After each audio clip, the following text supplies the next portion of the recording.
আমার দেশনেত্রী বেগম খালেদা জিয়া, যিনি গত 30শে ডিসেম্বর আমাদের মাঝ থেকে চলে গেছেন, তার কবর জিয়ারত করতে। একই সঙ্গে এখানে শহীদ জিয়া আছেন।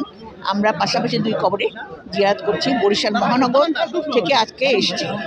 এখানে আপনারা সাধারণত জানেন, দেশনেত্রী বেগম খালেদা জিয়া ছিলেন বাংলাদেশের আমাদের সব কিছুর প্রেরণার উৎস, আমাদের শক্তি, আমাদের আদর্শ, তার যে অনুপ্রেরণা, তার যে সংগ্রামী জীবন, এটাকে যাতে সম্বল করে আমরা যত জাতীয়ভাবে, বিশেষ করে বিএনপি সংগঠিত ঐক্যবদ্ধ থেকে আগামী দিনে যে কারণে ওনার এত নির্যাতন, এত অত্যাচার যিনি সহ্য করেছেন, যে কারণে তিনি দেশের জনগণকে কখনো ভুলতে পারেননি, সেই বৈষম্য বিরোধী যে সকল পরিকল্পনা আমাদের বর্তমান মাননীয় চেয়ারম্যান নিয়েছেন, সেই পরিকল্পনাগুলো যেন আমরা এই নির্বাচনের মধ্য দিয়ে আগামী দিনে সরকারকে ক্ষমতায় এনে অবশ্যই আমরা একযোগে কাজ করতে পারি।